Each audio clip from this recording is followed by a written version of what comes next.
This isn't the set of a science fiction movie or an alien civilization on some distant planet. No, this is Ashgabat, the capital of Turkmenistan, a country in Central Asia and one of the strangest and most isolated places on Earth. This city doesn't feel real. In this city, every building is made of white marble, the streets are impossibly clean, and people are almost nowhere to be found. It's just wide open and empty, I don't know. Foreigners aren't allowed to move freely here. You're required to be with an official guide at all times, and the country is almost entirely cut off from the internet, so connection to the outside world is basically non-existent. White cars, white cars, white cars. Today, I'm taking you inside Turkmenistan to show you what it's like visiting one of the most bizarre and tightly controlled places on the planet.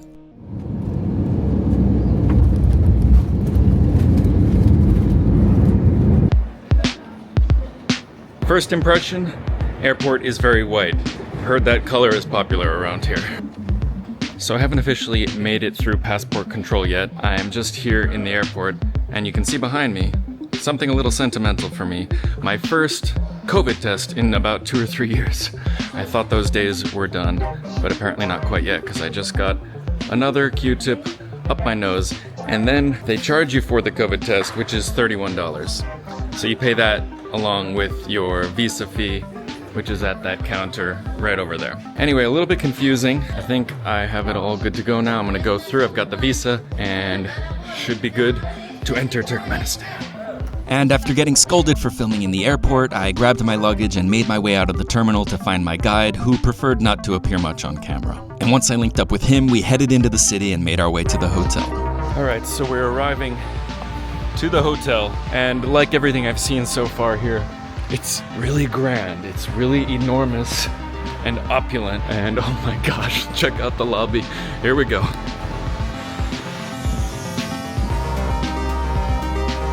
Oh my gosh. Wow.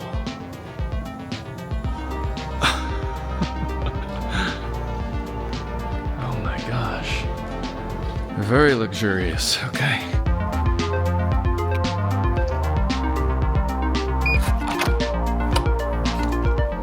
Wow. Okay. Oh my gosh. All right, here's the room.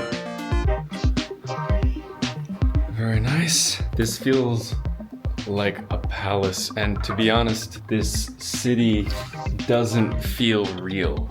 I mean, I don't know if you guys can see with the glare there, but this is just, oh my gosh. It just goes on and in both directions. Look how far that stretches. That's crazy. It's like 4:30 in the morning right now, so I am gonna sleep in just a second. Yeah, man. Wow, I'm really, really happy to be here. We'll have a lot more to show you guys tomorrow morning. Good night. Alrighty guys, it is time to explore the capital of Turkmenistan, Ashgabat. Buckle up, here we go. The first word that comes to your mind driving through Ashgabat is white. White and a lot of green, but mostly white. Almost every building in this capital is white. It all started back in the 90s after Turkmenistan gained independence from the Soviet Union. The country's first president, Saparmurat Niyazov, better known these days as Turkmenbashi, decided that he wanted his capital to have a certain aesthetic. And to put it lightly, Turkmenistan is one of those countries where the leader gets what the leader wants. Well, he went all in on it, rebuilding much of central Ashgabat with expensive white Italian marble, and older buildings even had to be painted white to match. And then Turkmenistan's second president, Gurbanguly Berdimuhamedov, doubled down on this and wound up earning a Guinness World Record for the highest concentration of white marble buildings in the world. And if you thought that was the only time I'll be mentioning Guinness records in this video, well, you'd be wrong. So what this leaves us with today is a truly bizarre, otherworldly city unlike any other place on the planet. Everything in this city is white. Not just the buildings, but also the lampposts, the walkways, the street signs, the taxis, the buses, the bus stops, and even the trees. Oh, and then there are the cars, which also have to be white. By law. I'd heard about this place long before I came here myself, so I was fully expecting all this, but even so, when you're actually here, surrounded by these gargantuan marble apartment blocks and thousands of white cars as far as you can see, it is incredibly weird. And just wait till you see this place at night. Ashgabat makes quite the first impression, but it only gets stranger from here. So guys, we've come to a place called the Memorial Complex. We're walking up many stairs right now, and we're about maybe halfway. Primarily, it's a memorial to a massive, devastating earthquake that happened here on October 6th, 1948. It happened at 1:30 in the morning, and over 100,000 people died in that earthquake. Alright guys, so we've come up to the top of the memorial complex here now. I guess according to legend, they say when the bull that holds up the earth shakes its head, that's when an earthquake happens. And then in the center here, we have a memorial for World War II. So Turkmenistan was part of the Soviet Union. So of course, many people from Turkmenistan were sent to fight in World War II with the Soviet Union. By the way, you guys can see from here in the center, this complex is absolutely enormous. Totally huge, and I'm basically alone here. There's like one or two other people, a few people working on the landscaping, but it's basically empty. So that's totally surreal. You can see how huge this place is. So let's continue. We're arriving now at the Constitution Monument.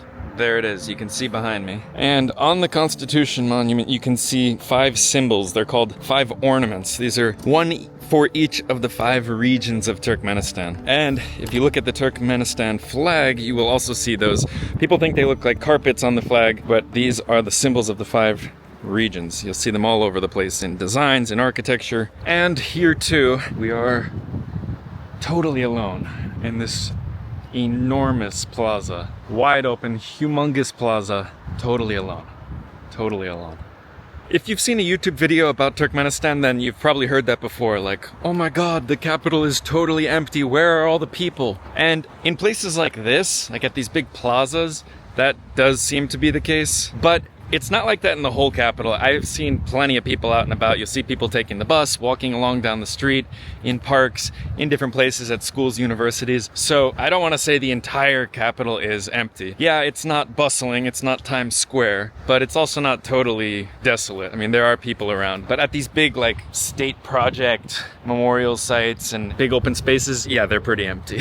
What you also have are these really long, wide avenues, which you'll see in a lot of, former Soviet countries or former communist bloc countries. You just have these huge long avenues that just stretch almost as far as you can see. Because they're basically like highways, there aren't many people walking along them, but you go down to any of the side streets or into the neighborhoods or the, commercial areas, you're gonna see plenty of people. Along the way to our next stop, we passed by a few government buildings, including the Ministry of Education, which is shaped like a giant book, and the Ministry of Foreign Affairs with a giant globe sitting on top of it. Maybe a little on the nose, but hey, they really like symbolism and architecture around here. And now we've come to another one of Ashgabat's most famous sites, and that is the world's largest indoor Ferris wheel, as certified by Guinness World Records. Now, this is not the largest Ferris wheel in the world, it's the largest indoor Ferris wheel, so it's encased with glass. It's a Guinness World Record, but it is far from the only Guinness World Record that Turkmenistan holds. In fact, they really love Guinness records. I'm not kidding. See, another main component of former President Gurbanguly Berdimuhamedov's efforts to glorify Turkmenistan is his absolute obsession with Guinness World Records. You already heard about their record for the highest concentration of white marble buildings, and now the world's largest indoor Ferris wheel, but Turkmenistan is also the proud holder of many other prestigious Guinness records, including most fountain pools in a public place, largest architectural star, largest roof in the shape of a star, largest aquatic sports park, largest horsehead sculpture, largest artificial island below sea level, most people singing in a round, largest gardening lesson, largest gerbil species, longest single-line bicycle parade, largest cycling awareness lesson, and, how could I forget, the fastest 10 meters run on hind legs by a horse. Gurbanguly Berdimuhamedov also had a thing for horses, but more on that in a later video. This is a cultural entertainment center. Let's go inside and have a look, and maybe we can take a ride on the world's largest indoor Ferris wheel.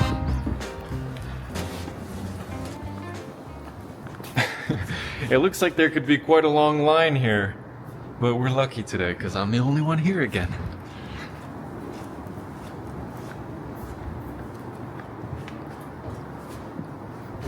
Gerek ya bir de.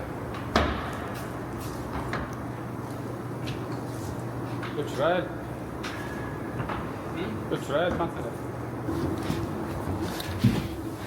Alrighty. I think they're gonna start this thing up just for us, huh? We're the only ones here right now. We're gonna take a ride on the world's largest indoor Ferris wheel. Here we go.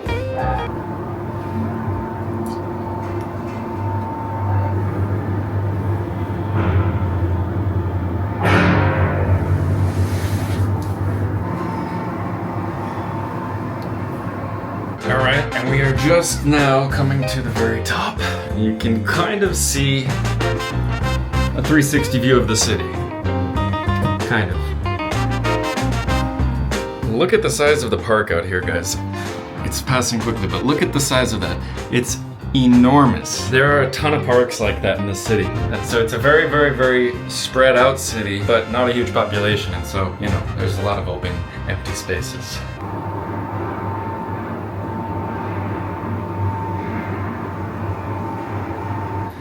Suckable. All right, we made it. And here at the base of the Ferris wheel, you have a kids fun zone. The only thing missing are the kids, because there's nobody here. Oh my goodness.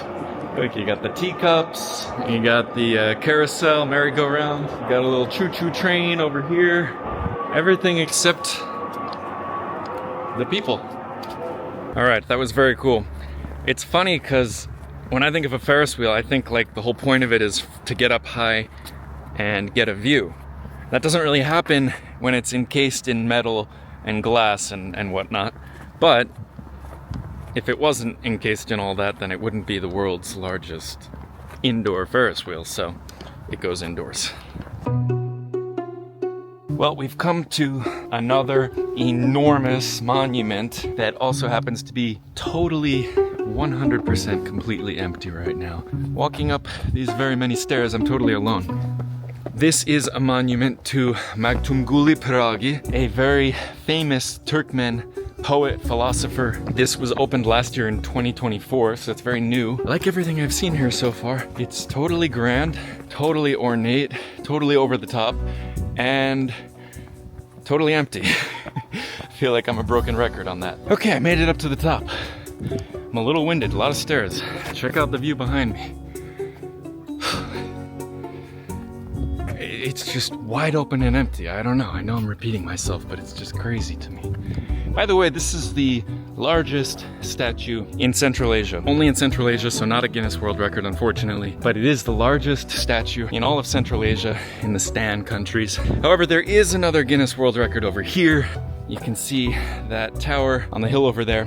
That is the world's largest octagon structure. The octagon is a national symbol of Turkmenistan. You'll see it everywhere in designs, in architecture, in metalworks, railings, lampposts, everything. This symbol is everywhere. They really take symbolism and these icons very, very, very seriously here. It's integrated everywhere so thoroughly, like I can't even describe it. Like you're driving down any random street here and you know exactly where you are because all the symbols and the shapes and the colors and everything are totally Turkmen. And right here in front of the statue, you have a quote from the former president. It says, Turkmen halkının milli lideri Gurbanguly Berdimuhamedov. So this is the Turkmen people's national leader, Gurbanguly Berdimuhamedov. Now he's actually not technically the president anymore. It's now his son, Serdar Berdimuhamedov. But he was apparently elevated to some kind of chairman position or, you know, honorary position. And his son is now the president. So still in the same political dynasty. All right, heading back down now. What a view.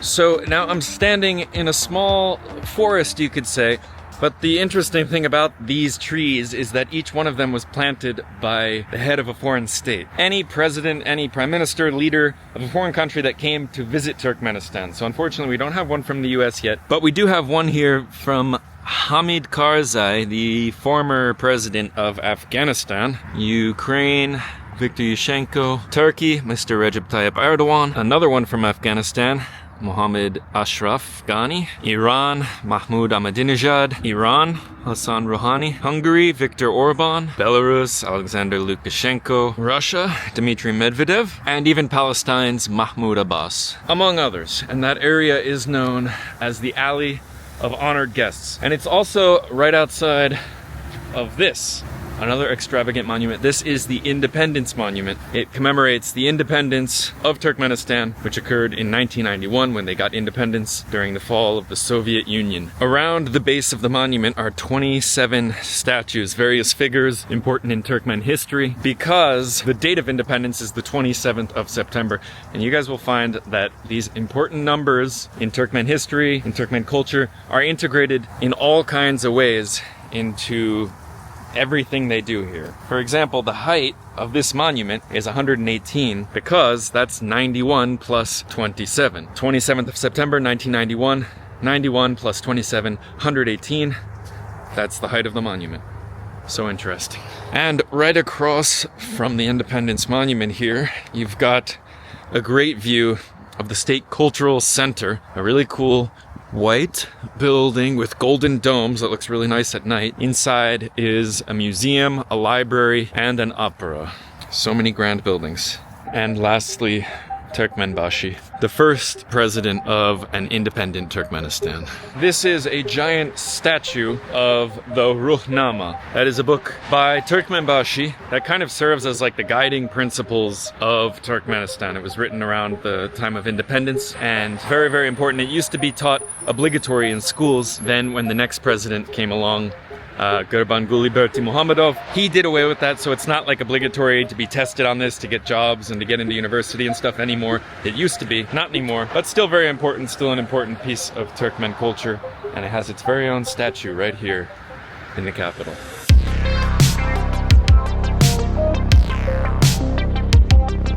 So we've come to a viewpoint now overlooking the city, and everybody talks about how white this building is, and it's true. Pretty much every single building in the city is made of white marble. It's actually mind-boggling. But nobody talks about how rainbow it is at night. I've never seen a more neon, rainbow-colored city in my life. Like every building is lit up with rainbow neon strip lights at nighttime. It's really just different looking.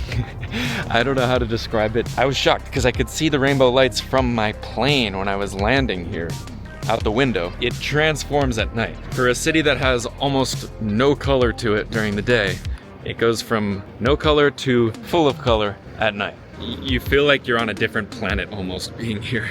I mean, the buildings look like UFOs. They look like something on Mars, something from a different planet. It's really just wild. It's kind of hard to put into words, and it's really kind of hard to understand, I guess, unless you're here, like how widespread it is. I'd always heard, oh my gosh, every building in Ashgabat is white, but until you're here and you're actually surrounded by colossal buildings, row after row after row of apartment block of these ministry buildings that look so extravagant, so opulent, you can't really wrap your head around it. Like, it's everywhere. And so you kind of have to see it to believe it.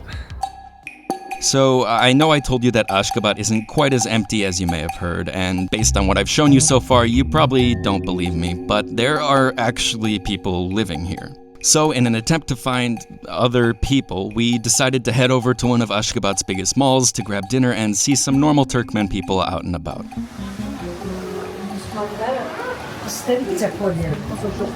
Well, it's white. Are you surprised?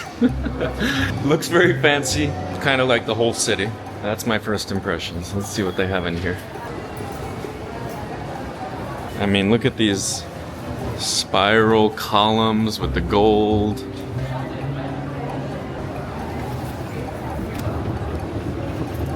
See some familiar brands, Turkish brands here. Skechers, Dyson, Miu Miu. So it's like a mix of local brands, local stores, and also foreign ones.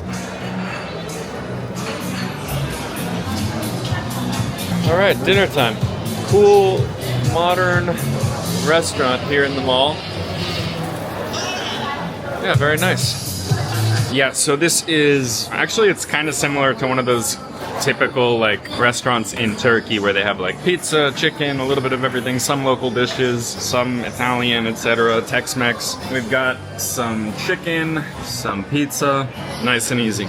And back outside the mall, every single car is white. Even the taxis are white. The city buses are white. I thought they usually made taxis yellow or some kind of bright color to stand out so they're easily identifiable. But not here. They're white just like every other car. White cars, white cars, white cars, white car. Silver car? What the? See, this is about as spicy as it gets here in the capital, Ashgabat. Just a little silver tint, but that's it. No more color than that.